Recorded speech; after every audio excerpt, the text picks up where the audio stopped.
Good day, ladies and gentlemen. Our program will begin in just a moment.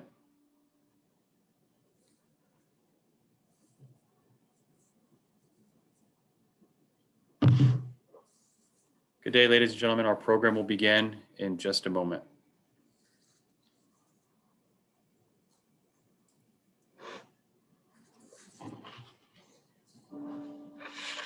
Good day and welcome to Advocacy Anywhere, powered by American Jewish Committee. Advocacy Anywhere is AJC's digital platform that enables you to engage with AJC's global expertise, content, and advocacy from wherever you are. Today's program, the annual Murray Friedman Memorial Lecture, is brought to you in partnership with AJC Philadelphia, Southern New Jersey. We are delighted to be joined by Rabbi David Saperstein, Director Emeritus at the Religious Action Center of Reform Judaism and former U.S. Ambassador at Large for International Religious Freedom from 2015 to 2017. Rabbi Saperstein will discuss the challenges facing international religious freedom, the means to address religious persecution and discrimination worldwide, and the importance of interfaith dialogue. Moderating today's conversation is Jason Isaacson, AJC Chief Policy and Political Affairs Officer. After we hear from Jason and our esteemed guests, we will take your questions. You may email your question to questions@ajc.org, that's questions plural, or use the Q&A feature in Zoom. But before turning it over to Jason, I would like to introduce Marcia Bronstein, Regional Director of AJC Philadelphia, Southern New Jersey, to offer brief opening remarks. Marcia, the floor is yours. Thank you, Daniel. It is a privilege to introduce the annual Murray Friedman Memorial Lecture today, hosted in partnership with Advocacy Anywhere. Let me tell you a little bit about Murray. Murray Friedman was an American Jewish historian, a Jewish communal professional, a civil rights leader, scholar, mentor, writer, and founder and director of the Feinstein Center for American Jewish History at Temple University in Philadelphia. And for 43 years, he was the director of AJC Philadelphia, Southern New Jersey. In speaking with leaders who are close to Murray, some mentioned his ability to take ideas and turn them into projects that changed people's lives. Some mentioned his numerous scholarly projects and how he was willing to explore new ideas and approaches and had intellectual courage.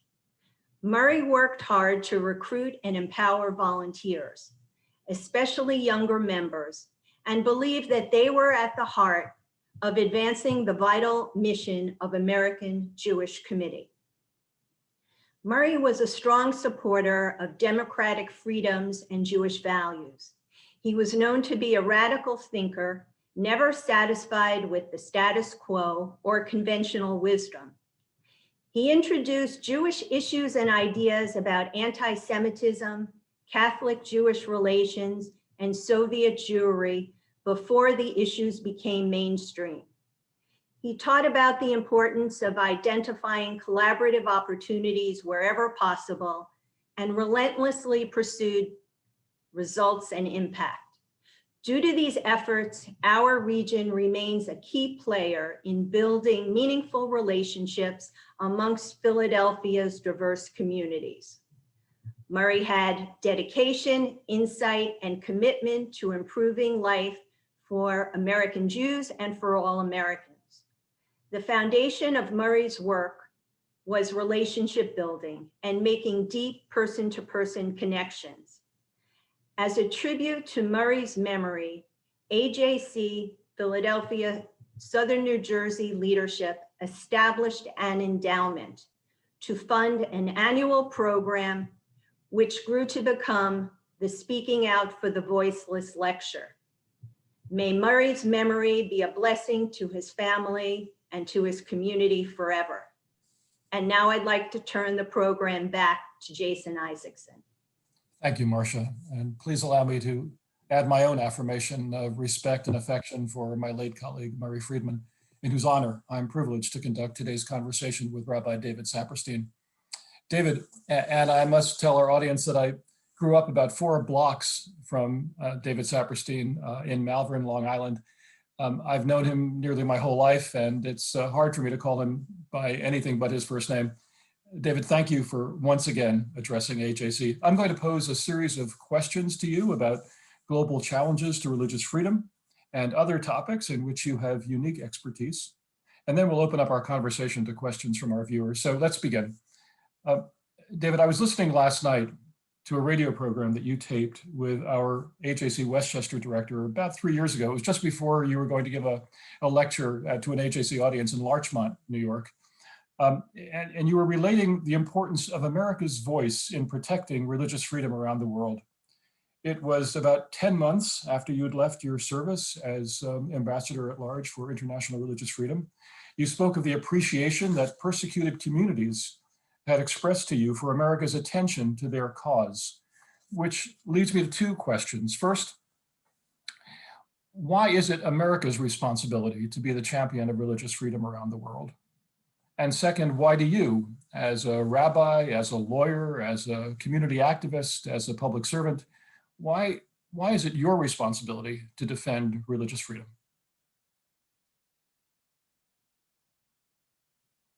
You're muted. You've never been muted.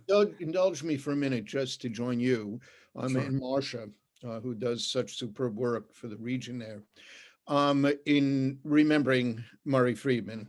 One of the blessings of my 50 years career is I got to work with the regional staffs of the American Jewish Committee, the ADL, my own Reform Jewish Movement, Conservative Movement, National Council of Jewish Women. You know, I've met immensely talented people, some doing pioneering work. Think of Sherry Frank's Black Jewish work in Atlanta, and such respected people. But I think I can say safely, there is no person in that role that I had ever worked with who had the intellectual impact on the discourse in American Jewish life that Murray Friedman did.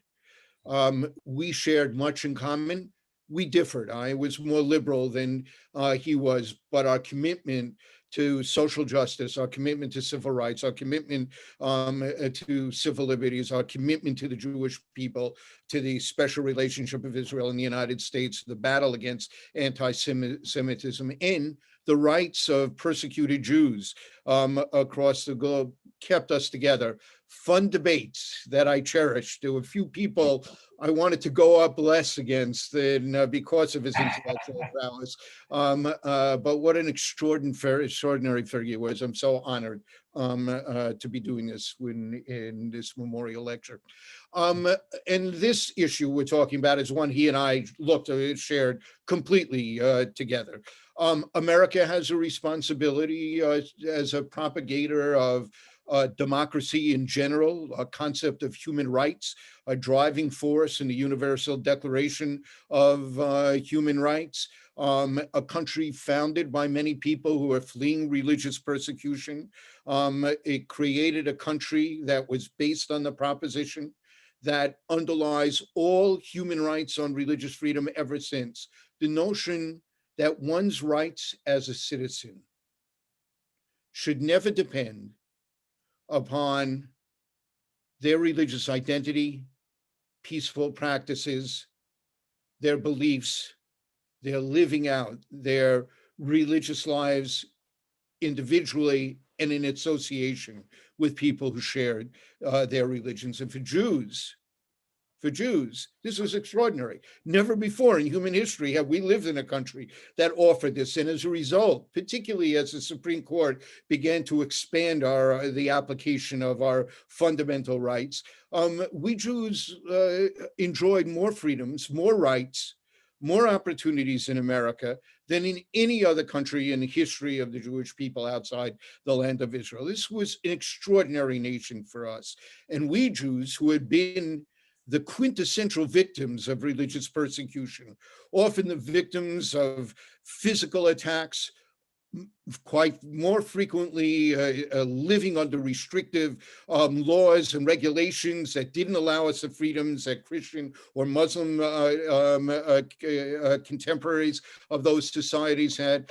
We knew better than most what the price was when good people would stand idly by the persecution of any group, culminating in the Holocaust with such devastation to the Jewish people. So as an American and as a Jew, to have the opportunity on behalf of the United States of America to work with countries across the globe in common concern to help lift up religious freedom as a fundamental right akin to all the other key human rights that human beings are entitled to, and we hope will be enshrined in laws across the globe, really was one of the greatest honors of my life. And I'm proud to say that I think across different administrations, it is something in which America has made a positive impact. And there are millions and millions and millions of people across the globe who live better because of the efforts of the American government and the American people to help enshrine the ideal of religious freedom. Let's talk about that continuity from across administrations and across very different political ideologies, really. You were succeeded by Senator Sam Brownback. In the same interview that I referred to, I heard you talk about Senator Brownback, actually, who was then governor of Kansas, who had been, I guess, his name had been put forward. He hadn't yet cleared the process. He wasn't yet going to be the ambassador. It was 10 or 11 months after you had left office. Very different political orientation, Sam Brownback and yourself. You said that very clearly in the interview, and I know that. How did his service differ from your service as ambassador at large? And what are you expecting, what are you hoping for in the Biden administration? Yeah. Sam Brownback is about as far politically from me as you can find. But we ended up being strange bedfellows in common battles together. I had been active in helping to forge a coalition at the beginning of the Bush administration, actually at the end of the Clinton administration, of a number of evangelical groups, many of whom I've been sharply critical and remain critical of many of their political agendas in terms of women's rights, in terms of separation of church and state. We were totally at odds at each other. But it finally occurred to me, we'll do better trying to change folks by engaging them in common concerns where we can work together, get to know each other, trust each other, then we can just doing combat with them. And so we reached out to them. We were working with the Catholic bishops, the Reformed Jewish movement, a handful of other groups. And together we helped write the International Religious Freedom Act, the first legislation dealing with human trafficking that created an ambassador at large in human trafficking at the State Department, the Sudan Peace Act, and four of us, I don't think Charles Colson and Bill Bennett and I, who probably never did anything together during that time, we went in together to see key officials in the Bush administration arguing for John Danforth to be appointed, brought an end to a civil war that had killed and displaced more people than Bosnia, Kosovo, and Rwanda combined had done. And the prison rape bill is a whole bunch of bills that we forged together. Sam Brownback and I became friends over the issues that we did agree. Paul Wellstone, as liberal a senator as you want, was part of that coalition. It's what allows things to be done across administration lines that has become all too rare today, I fear. And I think America is worse off because of the breakdown of bipartisanship, even amongst people who otherwise would be at odds with each other where they can find common ground. And so Sam and I did this. I had a lot of faith in him. First of all, he's a very nice guy, just on a personal basis. As much as policies he espoused were anathema to me on a whole range of issues, both as governor of Kansas, and I'm sure he felt the same about my political views on many issues. We really worked together closely, so I knew it would be good. When he came in, he went out of his way for people who had, in light of people who had feared, I think, that he would only care about Christian persecution and not other forms. His first trip was to visit Rohingya Muslims. He spoke out in one of his earliest speeches about Uyghur Muslims, topic I hope we can return to because of its urgency today. Here, he had made it clear that he was going to continue what had been the past two administrations' commitment to deal with religious freedom and religious persecution as a universal concern of America and American diplomats. And I think he did a good job.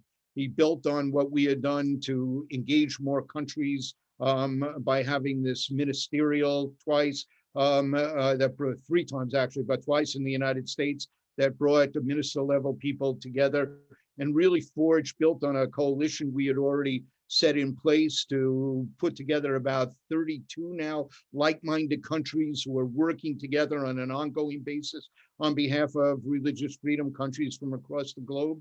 I'm confident that this will continue in the Biden administration. I know from my personal interaction with him for decades how strongly President Biden cares about the issue of human rights and international religious freedom. I'm confident there will be as robust a presence this time. The problem for us was there was a downgrading in a Trump administration of the rest of the human rights schema.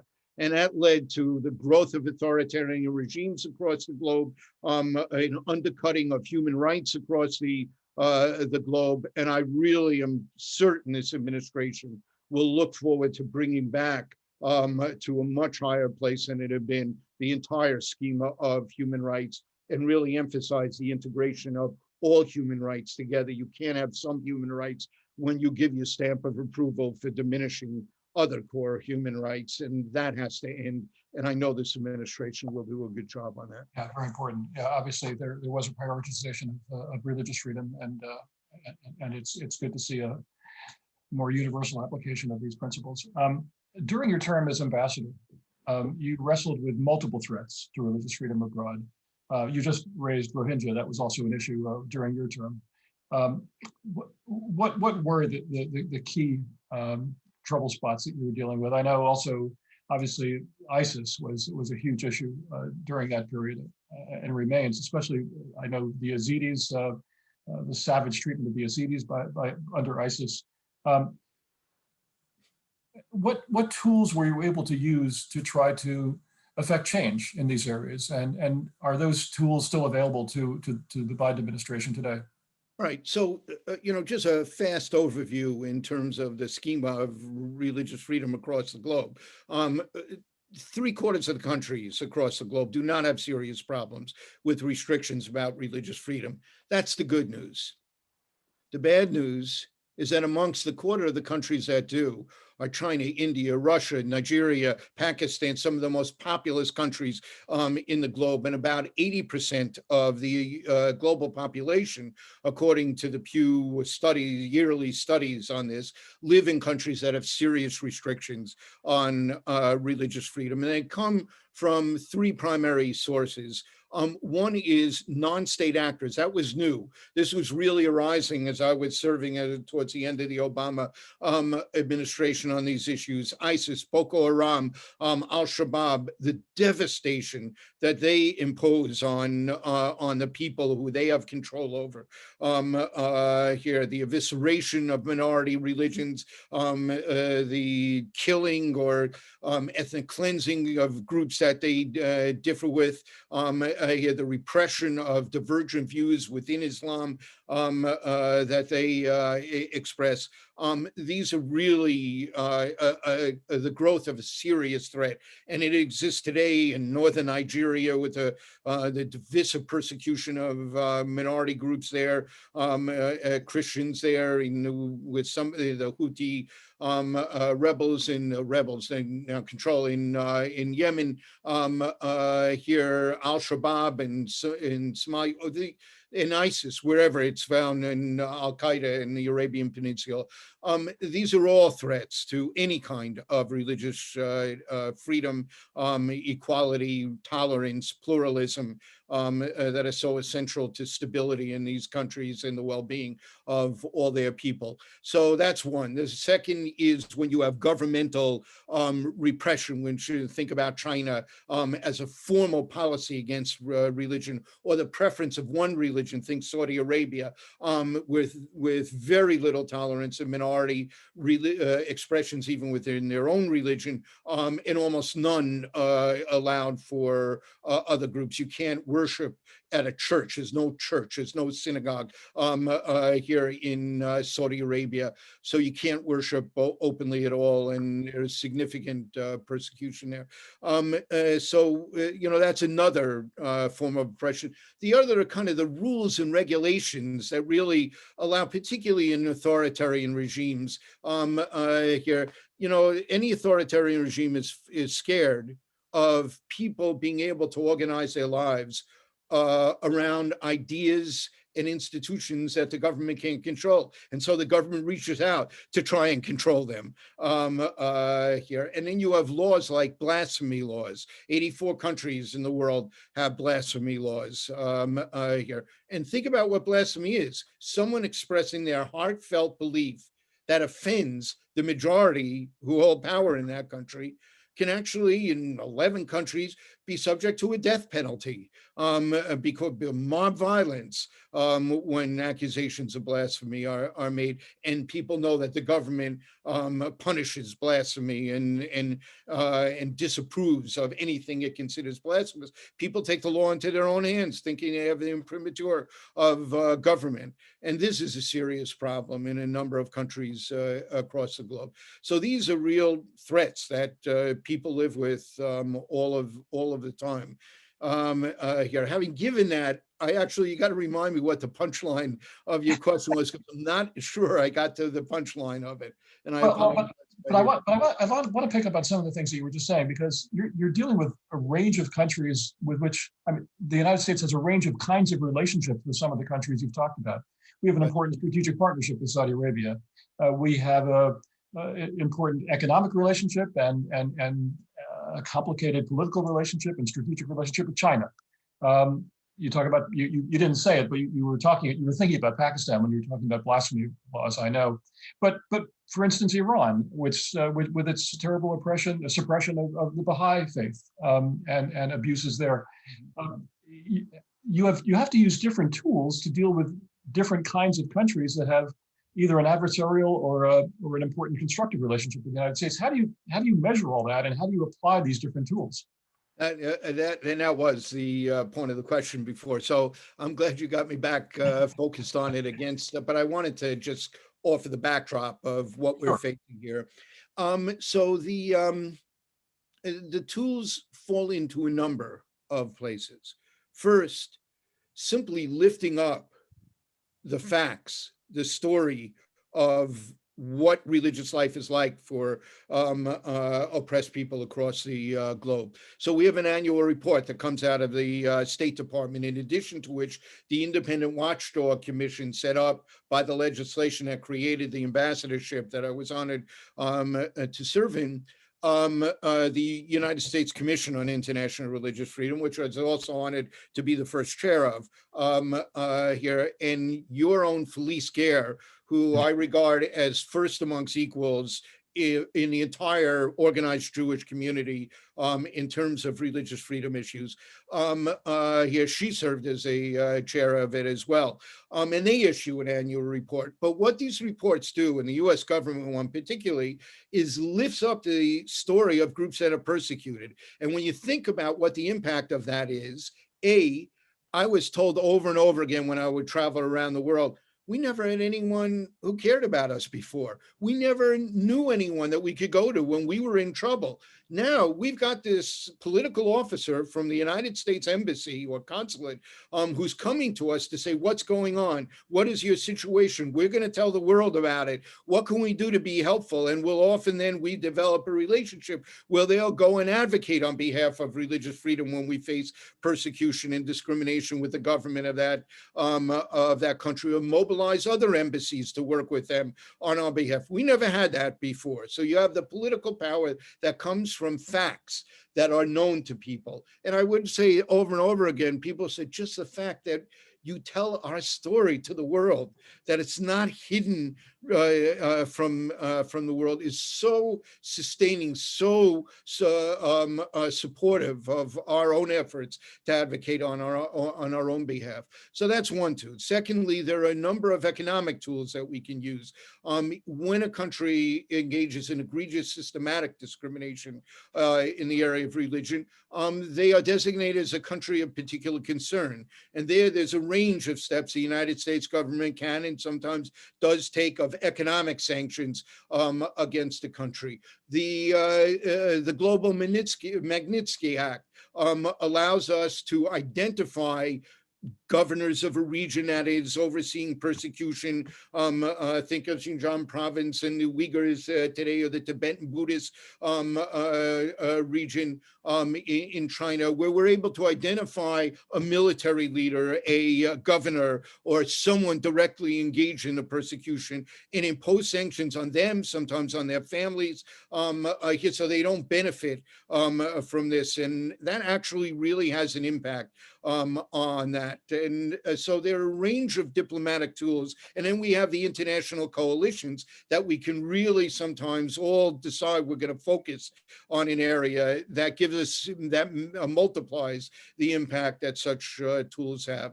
Obviously, there are many other geopolitical concerns that the United States has with countries, and those come into play in terms of deciding what tools to use. But that gives you an idea of some of the range of tools that we have. And I would add one other thing about the report that I think is often overlooked. When we began this process in the late 90s and the bill was passed, the International Religious Freedom Act, it was because religious freedom compared to other human rights was often overlooked. It didn't get the attention except when a group, let's say the Jewish community, mobilizing non-Jews to stand with us on behalf of Soviet Jewry, made a real cause about it in the civil society realm here, and then engaged, the political structure behind us to do that, the Helsinki Act and et cetera. So, but those were the exceptions here. Now, here, because in every embassy, there is an officer who has to draft the report, and then it has to be reviewed by the chief political officer, who learns about things that otherwise she or he wouldn't know about. And then it has to go up to the DCM or the ambassador. And then it goes back to the State Department, where our office in Washington interacts with them to strengthen it. And then it goes to the country-specific desk. And then it goes to the regional desk. And the CPC designations get it bumped up to the Secretary of State. All of a sudden, because of the report, there are thousands of foreign service officers today who know this issue, have engaged with the issue, know the human face of this kind of persecution, and that makes a profound difference as well. And affects these societies. There are communities that have these close relationships with our diplomats abroad, strengthening the relationship with our country. I want to turn in a slightly different direction and talk about in the last 6 or 7 or 8 months, there have been really dramatic changes across the Middle East and North Africa. The Abraham Accords, which really build on, frankly, relationships that were already forming kind of under the table between Israel and key Arab states, but also a new kind of a refocus sort of a celebration of Jewish heritage in Arab states that had been kind of under the surface for a long time. You've seen this process develop. You've been part of interfaith conferences in that region. In February of 2019, a year and a half before the historic Abraham Accords agreement between the United Arab Emirates and Israel, the UAE announced that it would build a complex in Abu Dhabi to serve 3 faiths. There would be a church and a mosque and a synagogue, the so-called Abrahamic family house. How would you describe the significance of these developments in key parts of the Arab world? Well, they've been going on for a while here. There have been pushback from more moderate voices in Islam to get working together with often government figures who recognize the danger of the growth of extremism in Islam in terms of the freedoms of people in their countries that they led and the stability of their governments that they led, who began to work together to put forward more assertively and robustly what they considered a more traditional view of a more open and tolerant Islam. Look, Jews, when they lived under Islamic rule for centuries, were second-class citizens. But in general, they lived with more freedom and more opportunity than they did in Christian countries in medieval Europe at the same period of time. And that was true of the Christian minority as well. Other minorities were in trouble, but yeah, those who believed in the one God lived with clearly more tolerance than those similar minorities than Muslim and Jewish minorities knew in much of Christian Europe in medieval times. So here, those ideas began to be pushed more assertively. It culminated in the Marrakesh Declaration. Here, I think you were in Marrakesh. I actually wasn't. I worked on that project for a long time and worked with the people involved in it. I couldn't be there, but your own David Rosen right. Was there. And again, let me just acknowledge that the work David Rosen on a global level is first among equals of the interfaith practitioners in the carrying on the Mark Tannenbaum role, and Noah Marins does an absolutely superb job out of the headquarters in New York, and is a consummate pro. So you have a very strong staff on these interreligious issues. And David is fantastic, and he and I were together a couple of times in the UAE, pushing some of these developments that have happened there. And it is the result of years of first courageous Muslim voices putting forward, because there's not parity between extremists and more moderate voices. More moderate voices don't use violence to impose their views on extremists. Extremists do use violence to threaten anyone who offers a divergent view. So it takes real courage to be able to do that. But there were more and more voices doing it. It was nurtured by interfaith communities who had to be strategic about when to kind of embrace publicly these developments. Of course, in the battle for the hearts and minds of people in the street, you don't want to be seen as the agent of kind of Western countries or Christian or Jewish or Hindu or Buddhist groups. Need to work with integrity within the Muslim community to win the hearts and minds of people. And a lot of that was happening, and we were doing everything possible to push that along, both the democratic countries of the world, these developments, but also the interfaith community to push them along. But it had to be done in Muslim terms, on their own terms, in their own way. And I have great admiration for the courage and the intellectual prowess of those Muslim figures who have led this change. And thank you for recognizing the role that AJC has been playing in this for so many years. Obviously, Rabbi David Rosen, our CEO, David Harris, of course, led the conversation with the Muslim World League that led to the historic visit to Auschwitz last January. And AJC has a long and very profound commitment to Muslim-Jewish understanding and building the foundation for regional peace. Just a minute more about this, Jason, because I hope everyone here, the American Jewish Committee has a legitimate claim to being considered as the foreign ministry of the Jewish people at this period of history. No one does more to push the values and interests of Jews across the globe with governments across the globe. Your work with embassies here in Washington, D.C., your colleague, Andy Baker, and his extraordinary work on the international scene, and his role as the head of efforts to combat anti-Semitism for the Organization of Security and Cooperation in Europe, which is all the European countries, and the stands in near Asia.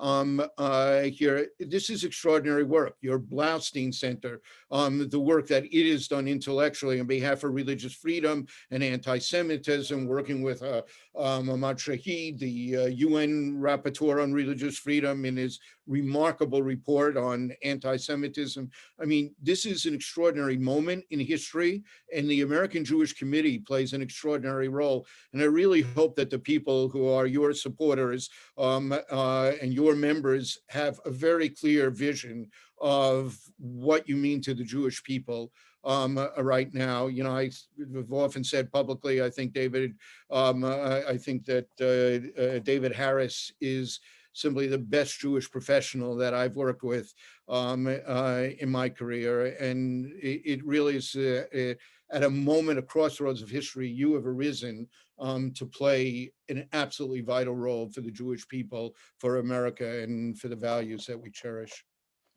David, I think I should probably close the conversation right now, and thank you very much. But I think we'll keep going for another 20 minutes or so. But thank you for these kind comments and your partnership over all these years as we have worked on these common issues.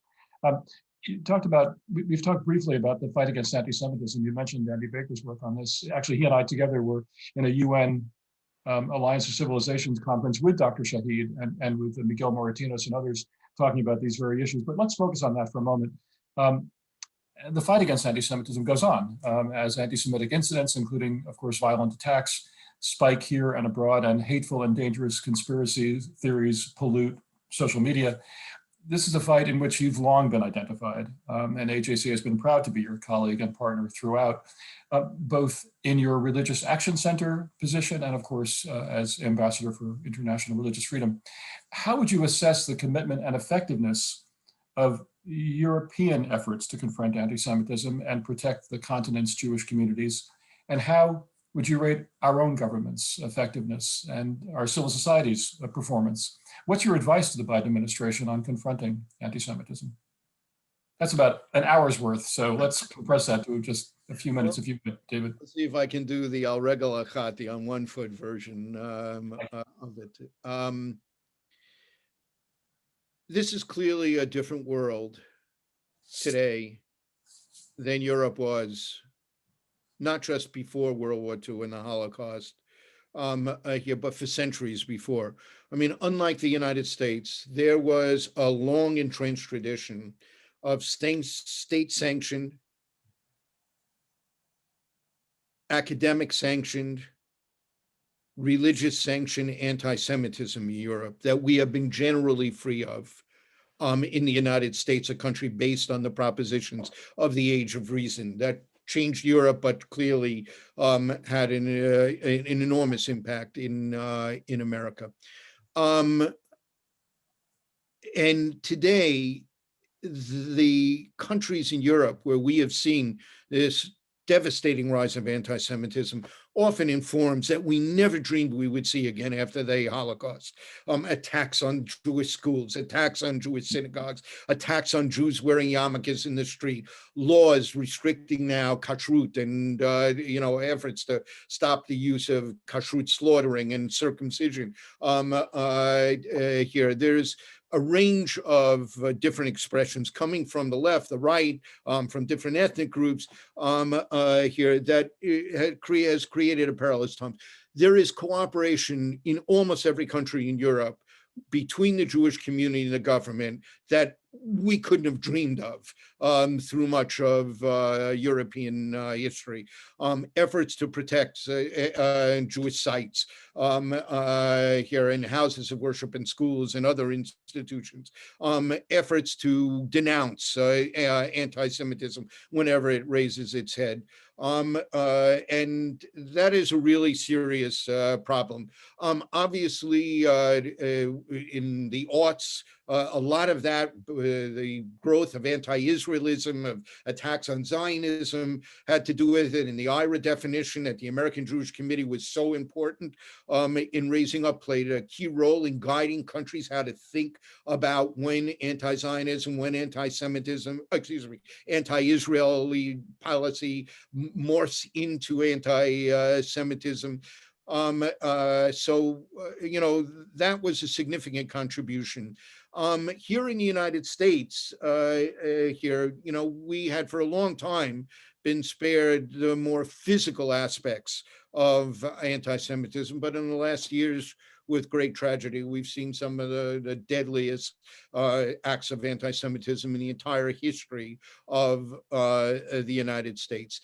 And we've seen a growth of hate crimes in general. I mean, think about what hate crimes are. They're an attack on the very pillars of our democracy. The entire purpose of it is to tear Americans apart, to divide Americans along religious, ethnic, racial, national origin lines. Here, and increasing attacks on women and LGBTQ people here have been reported in recent years. Here, and this is aimed at tearing apart the often frayed fabric of America, that strands of America that hold us together. We're seeing a divisiveness unlike anything that we've seen in recent times. So this is a perilous time.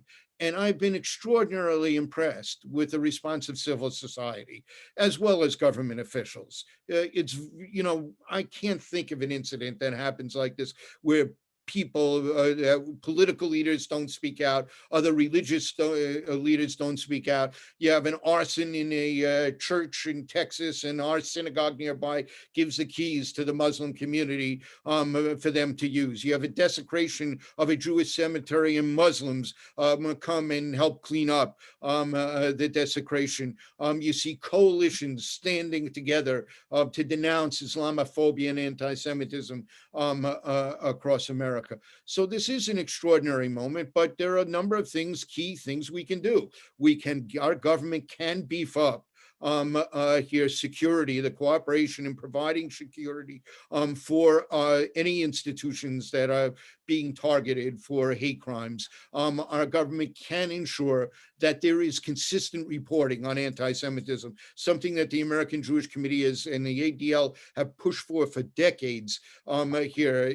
We just don't have enough facts to really know where we are, and enough digging down into the different forms of manifestation to know the most effective responses that we can invest in really, and this is a problem with police violence and trying to do diversity training and racial sensitivity training, knowing what works and what doesn't work, really studying this in greater depth than we've done is really called for at this moment, and have common standards on how to monitor and determine what's anti-Semitic, hence the push to say that people ought to use IRA as a way to monitor, to educate people, to train officials and the public on what is and isn't anti-Semitism here. Unfortunately, the IRA definition has become politicized. We can talk more about that if you want, so that the questions about it often have nothing to do with what it actually says or what was intended for it to be used. But when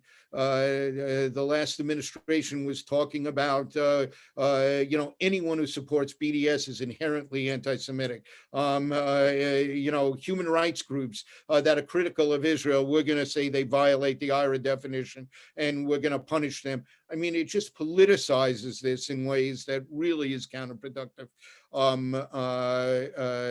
for having consistent standards accepted by everyone in America of what is and it's not anti-Semitism. So the administration has real challenges, but I know how committed they are to combating anti-Semitism globally and here in the United States.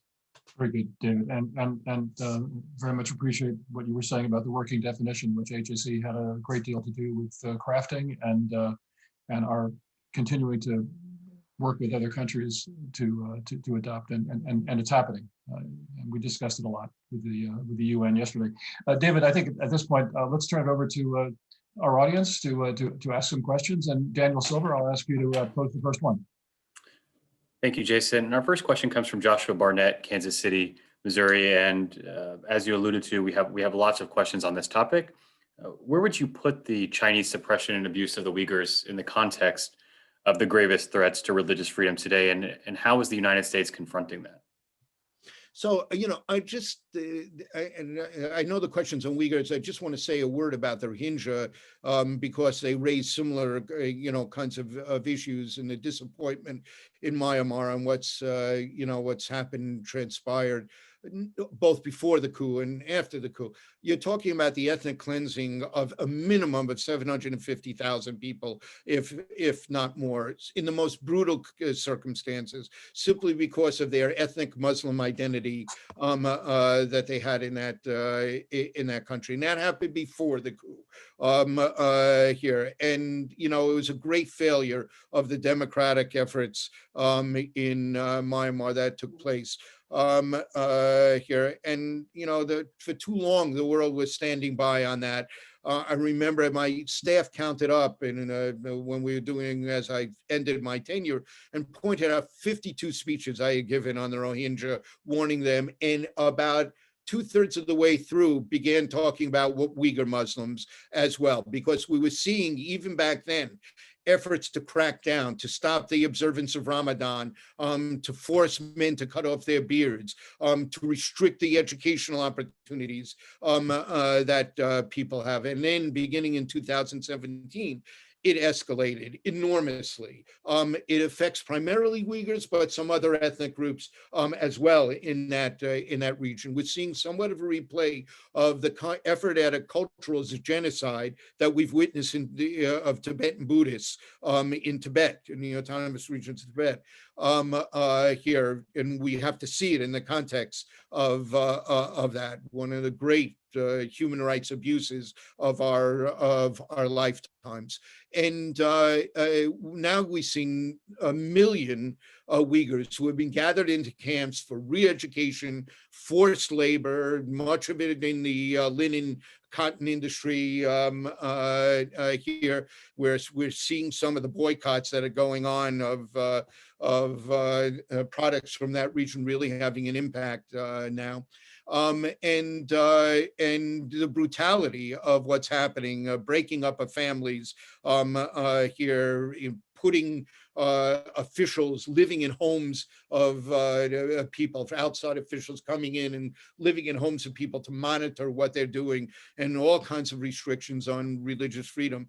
This is an effort to eviscerate a people here, either through cultural oppression or physical destruction here.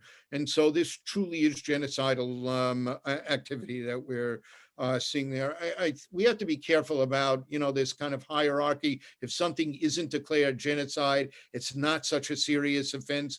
Genocide treaty has certain specific requirements of what constitutes genocide that don't make it worse or better than other brutality, crimes against humanity, ethnic cleansing, and brutal activity of governments and non-government, non-state actors here. And we have to be careful about, you know, making anything that's terrible being called a genocide. It weakens the distinctiveness of a genocide in effort to destroy an entire people here. But it also means that some of the most terrible things that happen, because you don't call them a genocide and don't qualify that, people turn a blind eye to.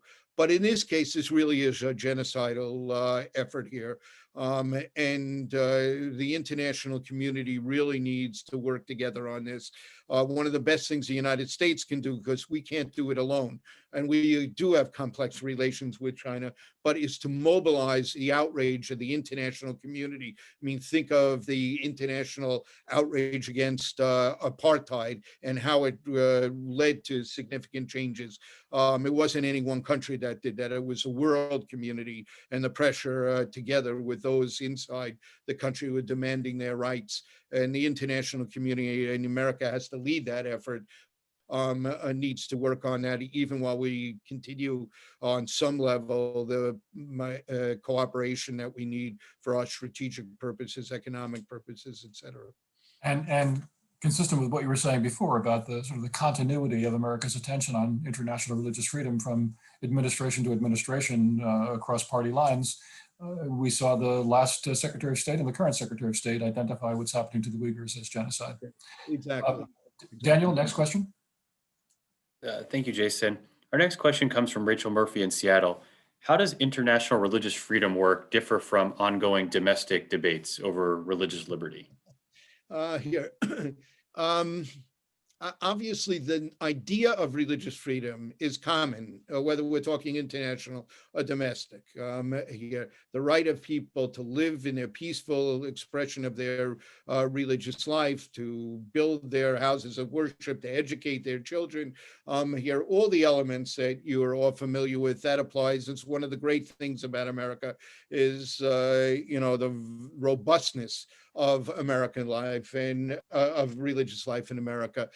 Here in America, because it was such a diverse religious country and a particular history of it, found that separation of church and state was in a particularly effective way of doing it.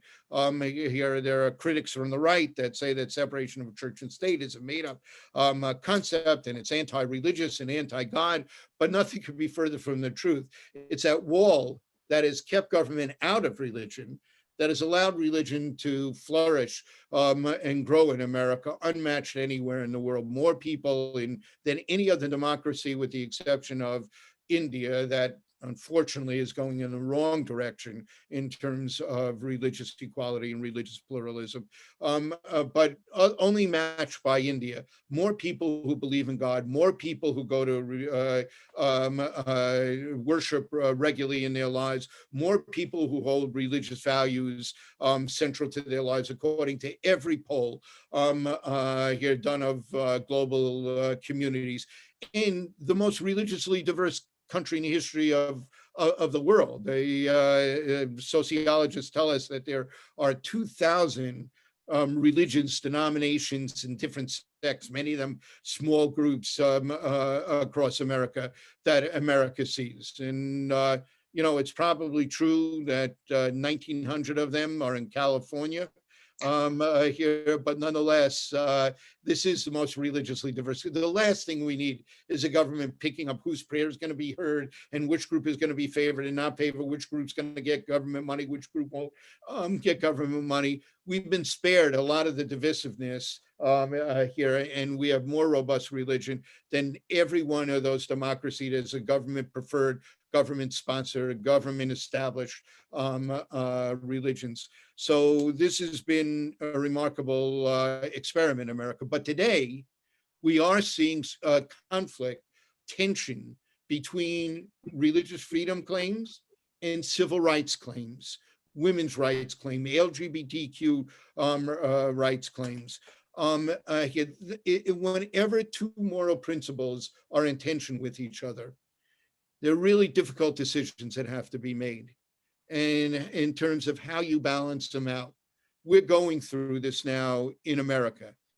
In the main, I think we need to robustly protect religious freedom so long as no one is discriminated against because of that. In other words, there is a compelling interest where the government has a compelling interest, limitedly applied, that can check any First Amendment right, any fundamental right. And I believe that the protection of the schema of our civil rights schema in America is such a compelling interest. But we have to protect those civil rights in a way that least restricts on the religious freedom. And so long as people get served, so long as people aren't discriminated against, then what can we do to accommodate the religious freedom? That's, to me, what the question is. But in terms of the comparison, this I will say, I pray for the day when the challenges of religious freedom will be how to balance out public safety against religious freedom, COVID-19, how to balance out civil rights claims that are in tension with the religious claims. I pray that that will be the plight of religious freedom across the globe. But we have billions of people who can't live out their lives freely. Here we have victims of persecution, of massacres, of imprisonment, of torture, of ethnic cleansing, of genocide going on across the globe simply because people don't like the way they pray, don't like the way they worship God, don't like the way they don't worship God, don't like the way they celebrate their religious life publicly and openly.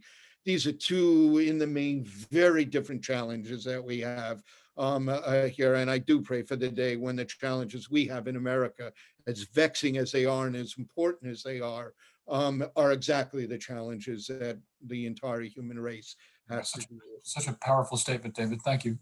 Daniel, do we have time for maybe another question? Yeah, we have time for two more. I'll ask both of them here and you can conclude with the second one. Our first question comes from Richard Fulton on Zoom, who asks, have international Muslim leaders been more forthcoming in working with Israel and its supporters than many, but by no means all, American Muslim voices who are still wedded to delegitimizing Zionists as fit partners? And if so, how do we remedy this? And then the final question from Martin Greenfield in Boston, how can private citizens support the work of the Ambassador for International Religious Freedom? Okay, so in terms of Israel, difficult question. Clearly, the Abrahamic Accords represent a major breakthrough, and this kind of outside-in effort to develop better relations between Israel and the surrounding countries is pivotal. I mean, it's really a change in history for us. It needs to be celebrated, and the Trump administration deserves a lot of credit for that. And I say that as an outspoken critic of much of their domestic and foreign policy here. But it can't be either or in terms of the Israeli-Palestinian question. So long as that festers, there will never be stability in the region. That is, and it makes everything else we want to do more complicated. It will result in greater pressure on some of those Arab countries that have created, or Muslim countries that have created ties with Israel now. And as they become unstable because of pressures from extremist elements in their own country, not the same as the Israel-Palestinian question, but where they face extremists, if they don't work cooperatively to deal with these issues and to affirm the more traditional mainstream view of Islam, it is going to destabilize the region, and the Israel-Palestinian conflict can destabilize the region. Using those countries to help create incentives for all the parties to work on the two-state solution before it is too late, before it disappears entirely, is vitally important. And I hope this administration will build on the Abrahamic Accords, help engage more countries here, but also use that as a way to help bring us to a resolution of the Israeli-Palestinian conflict. I don't know, though, Rich Fulton, who was such a key player in our religious freedom, separation of church and state issues on behalf of the American Jewish Committee when he worked for the committee for several decades. I don't know that there's that much difference at the grassroots civil society level here. There are people in the Muslim community in the United States who do work with Israel, and there are people in countries across the globe who do work in Israel, and there are ideological forces in all these communities here to try and capitalize on the Israel-Palestinian conflict as a way to divide Jews and Muslims in countries across the globe, from cooperating across the globe, et cetera. So, these are tough challenges, but we're living at a time where we're seeing opportunities that we hadn't before. And the Muslim Jewish Advisory Committee that the American Jewish Committee runs, that puts leaders of our two communities, is helping in this regard. The Hartman Institute's efforts in this, IJMA here, the IJMA is the International Jewish Muslim Alliance. Here, there are all kinds of efforts that are making progress here. But obviously, a lot of this will become easier if the Palestinian issue is resolved and we end up with two states living side by side. And, again, we all dream for the day. What can we do now to help make that work in terms of America's leadership? And what can we do in terms of our own civil society work to help find common ground to work together to push that along? So Thank, that's yeah, that thank you. question. Thank The you. other one was, what can private parties do to help on religious freedom? What the American Jewish Committee's always done here through civic organizations that you're part of, speak up for religious freedom. In terms of the tensions we have in America, use your coalitional alliances with civil rights communities, women's rights communities, LGBTQ communities to urge them to find a way to protect the civil rights of all, but to do it in a way that maximizes protection of religious freedom. You play a key role through the committee in terms of many of those alliances, and the work that Jason and David Harris and Andy Baker do across the globe with countries across the globe can help push on behalf of religious freedom there. And I know, when Felice is part of that team and the Blaustein Institute, that you do at the UN, that you do through the Alliance of Civilization, a UN connected group, that you do through the advocacy in your own right. You really make a difference there. And I have found, and I think Jason, I presume you have too, that more countries really are interested in combating anti-Semitism. More countries really are interested in thinking through what religious freedom means and how they can work for it on a global level than we've had before. So paradoxically, things are worse, but there's a mobilization now to respond to that, both on anti-Semitism and religious freedom. That is very encouraging, and the American Jewish Committee plays a key role in not just sustaining that, but in nurturing that on the international stage. So David, thank you. thank you so much. I don't know what to say. You've really covered some of the most important work of AJC, and frankly, this kind of a conversation with the depth that you brought to this conversation and the passion that you brought to it is also very much in the spirit of Murray Friedman. So thank you. I think this is a great way to close out this conversation. Thank you for your time. Thank you for your long-standing partnership with us. And now, Daniel, I'll turn it back to you. Thank you, Jason, and thank you, Rabbi Saperstein.